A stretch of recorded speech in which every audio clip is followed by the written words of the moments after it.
ఇక డీటెయిల్ గా చూస్తే తెలంగాణలో బీఆర్ఎస్ కు బిగ్ షాక్లు ఎదురవుతున్నాయి. సీనియర్ నేతలు పార్టీకి గుడ్ బై చెప్పి కాంగ్రెస్ బీజేపీలో చేరుతున్నారు. తాజాగా వర్ధనపేట మాజీ ఎమ్మెల్యే ఆరూరి రమేష్ సైతం బీజేపీలో చేరారు. బీజేపీ రాష్ట్ర అధ్యక్షులు కిషన్ రెడ్డి సమక్షంలో కాషాయ కండువా కప్పుకున్నారు. 3 రోజుల క్రితం చోటు చేసుకున్న హైడ్రామాతో ఆయన చేరిక వాయిదా పడింది. ఎన్నికల షెడ్యూల్ విడుదల కావడంతో తన రాజకీయ భవిష్యత్తును దృష్టిలో పెట్టుకుని పార్టీ మారాలని ఆరూరి డిసైడ్ అయ్యారు. ఈ రోజు నాంపల్లిలోని బీజేపీ రాష్ట్ర కార్యాలయంలో పార్టీ రాష్ట్ర అధ్యక్షులు కిషన్ రెడ్డి నేతృత్వంలో రమేష్ బీజేపీలో చేరారు. వైస్ ఎంపీపీ అసన్పర్తి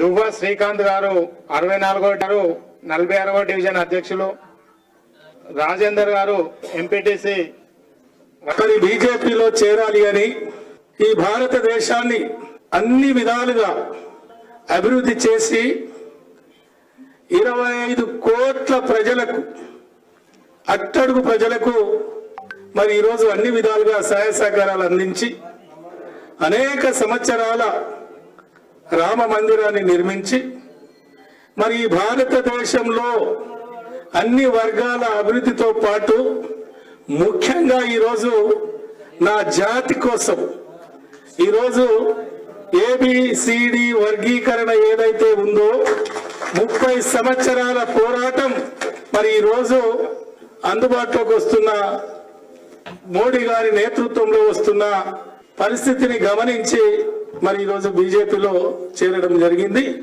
మరి దీనికి సహకరించిన మరి అందరికీ పెద్దలు అధ్యక్షుల వారు కిషన్ రెడ్డి గారికి, మరి ధర్మారావు గారికి, పెద్దలు చాలా మంది పెద్దలు ఉన్నారు.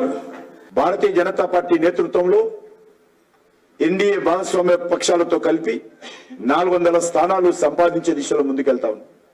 మొన్న తెలంగాణలో ఉన్నారు భారత ప్రధానమంత్రి, నిన్న తెలంగాణలో ఉన్నారు భారత ప్రధానమంత్రి, ఈరోజు ఆంధ్రలో ఉన్నారు. రేపు మళ్ళీ జగిత్యాలలో జరిగేటువంటి ఉదయం 11 గంటలకు జరిగేటువంటి బహిరంగ సభలో మళ్ళీ భారత ప్రధానమంత్రి గారు మళ్ళీ తెలంగాణకు రాబోతున్నారు. దక్షిణ భారతదేశంలో ఈసారి భారతీయ జనతా పార్టీ అనూహ్యమైనటువంటి విజయాలు సాధిస్తుంది. తెలంగాణలో ఈసారి ఎన్నికల్లో మెజార్టీ స్థానాలు భారతీయ జనతా పార్టీ.